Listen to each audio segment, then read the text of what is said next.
Well, hello everybody, and welcome back to another episode of Two Brothers, One World. We are on to episode number 8, I think now. So, wow. So, thank you very much for all of your support. We're going to pick a topic today, and what I was thinking about is, our title is now Two Brothers in One World. And as we've talked about this before, we've lived in different parts of the world, and we each have experiences. So, one of the things I heard the other day, somebody asked, "What is really home for you?" And I thought Mm. that's a good topic for conversation to say, what is home? Because people often ask me because I've lived in different places, I've traveled a lot of different places, so have you. And people ask, what is really home for you? So I thought maybe we talk about what is really home for each of us. What do you think? Yeah, I love it. I love that. And yeah, you're right. People do ask. I've had many a times people say, "Where do you call home? What does home?"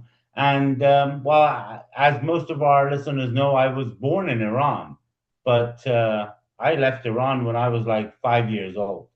So I don't really have any memories of Iran.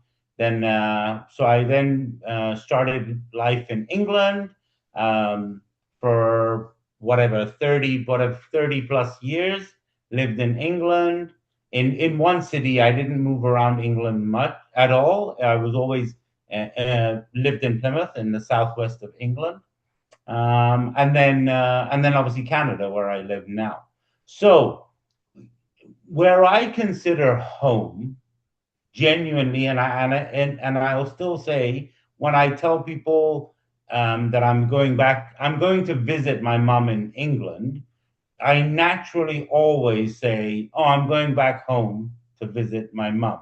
That's how I phrase it because I genuinely consider England as home, and so and what's really funny is still to this day, when I catch a flight back to England and I land at Heathrow or Gatwick, that's the two airports, there's this weird feeling that goes through my body as I land, whether it's Heathrow or Gatwick, and it's a very very warm, heartfelt feeling as I land at either airport, and it literally does feel like I'm coming back home.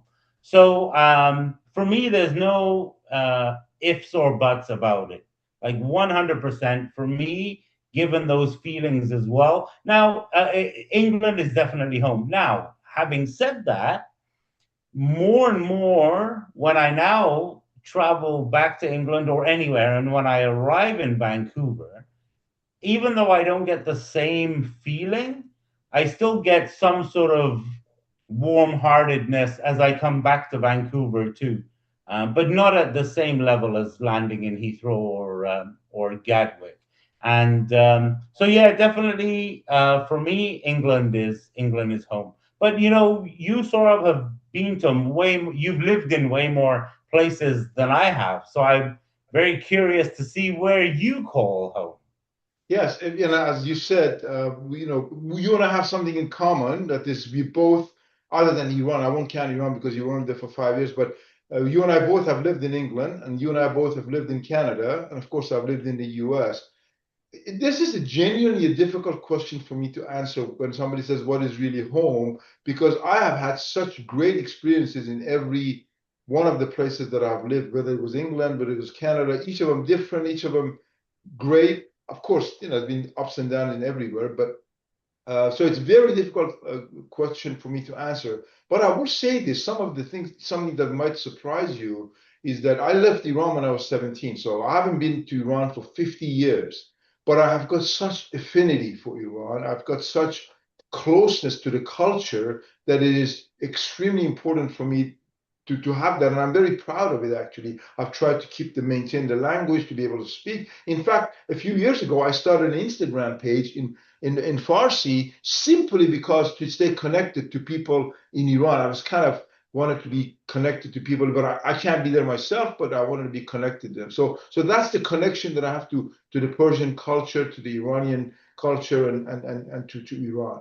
But as far as the living is concerned, great experiences in the UK. The funny thing is, when I was living in the UK, I always wanted to come and live in America. But having lived in America for many, many years, both my wife and I now long for going back to England, but love going visiting England and going in and going. But one thing I've always said, so not being able to say what is really home, I can judge it by saying where is the quality of life best of all the places that I've seen, of all the places that I've lived. What is the quality of life? In my mind, there is no question that there is no better quality of life than living in America because opportunities are there. Whatever you want is there. But of course, it's got its downside. There's some things that, some of the violence that you don't like and some of the other things. But generally speaking, quality of life, there is no place like it, like America. Because if you have the will, you have the desire, you have the stamina, and you have the I guess the work is desire to do it, you can get it done. You put the effort and you can get it done. That wasn't always the case for me when I lived in England. If you wanted to get something done, that just because you were going to be working very hard and you're going to get there, I don't know if it was possible to do it. There are things that I couldn't do in the UK that I could do in America. For example, progressing in my job, advancing in my positions, all of those things were much, much more dependent on me and my effort than it was the color of my skin or who I was, where I was from. So I think quality of life. Now, Canada comes very close. Canada and the US are very close. I think the only difference I'll draw for Canada and US is you pay a little bit more taxes in Canada, but of course your health cost is cheaper in Canada. When we lived there, it was pretty much close to free. I know it's not anymore, but it was for us at the time was free. So to me, what is home? I'm proud to say I've got home in a lot of different places because I adapt to wherever I go very closely.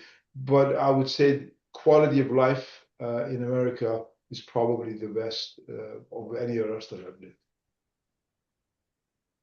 So, going on with that quality of life, as you were speaking, I was thinking, so often, these surveys or analyzing is done, and, they try to pick the best city to live for the quality of life and the best country to live. And if I haven't got the data, I know our podcast is not the one that I'm going to pull up information right now and search it up. But off memory, I'm pretty sure whenever I've heard reports about, quality of life and a best place to live, invariably it's some European countries that make the top list. I've never really seen Canada or US make the top list for quality of life. Switzerland comes to mind for sort of quality of life. Norway, I think it comes from what I remember. Like I said, I don't know now. But I know it's interesting that in your experience, you feel like US has given you the best opportunity for quality of life, and yet in the general public's eye, or in the whatever, in these, and I know they can be objective or subjective, whatever these surveys that they do. But I just thought when you were speaking, I was like, oh yeah, see, usually Europe. And yet we've only experienced really living in England, you and I.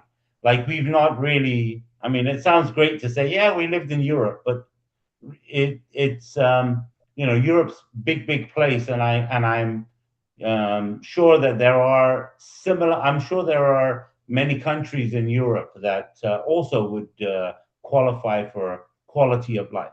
But yes, I would agree with you as well. Going back to what you said about Canada and US being very similar, I think I I think Canada is, yes, it's expensive to live in Canada. There's no doubt about it. And not only that, if you live, not so much Vancouver, but if you live on the East Coast, maybe the Northern Territories, then you're dealing with those severely harsh Sure. winters, right?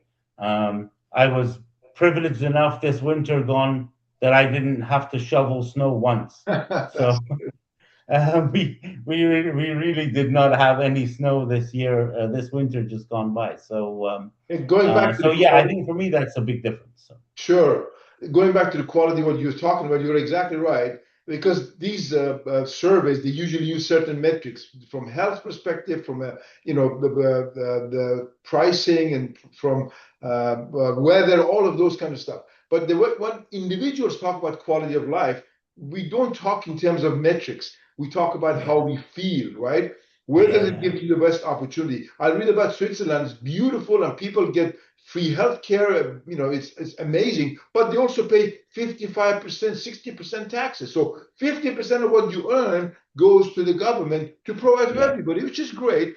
So that may be good for some people, but for me, as an individual who believes in you get the benefit of your own efforts. I'd rather be taxed moderately, and then for anything else that I want to pay for it, as opposed to give everybody for free. So it all depends. And neither you can't say one is. I'm not judging one is better than the other. It is just in the eye of a beholder. What does each individual want? And to me, what I was looking for life, that I can get better in America than I can anywhere else, I think. But then, we go traveling, we go to Italy, just love traveling through Italy. And I don't know whether I can live there forever, but I definitely love visiting. Even England, I sometimes talk to my wife. We love it when we go there. We go at least once a year. We've been going for at least once a year, sometimes twice. We enjoy every minute of it. And sometimes we've talked about maybe moving back to England, but I keep thinking that it will just be passing. We're going to be there, and then when we get 3 months of rain and gloomy days and everything, it's going to quickly. Reality is going to hit you very quickly. So. Honestly, you totally said it. It's individual. So uh, USA might be perfect for you, but might not be perfect for somebody else. It just genuinely 100% it comes down to what you want out of life, right? What you want, what your priorities are, and the other aspect is sometimes it really is what you make of it too. It's what Absolutely. that's a big part because it's okay to surround yourself with things that you want, but it's you have to play your part too. So you have to be I think we talked about it before about having that positive outlook in Exactly. life and looking for the positives in life and wherever you are living. So it does your attitude towards where you're living can make a big difference. Couldn't So, agree more. In fact, as you were talking, I actually thought about, I think it was a couple of episodes ago that we talked about positivity and the importance of your individual attitudes. I totally agree. It all depends on how you feel.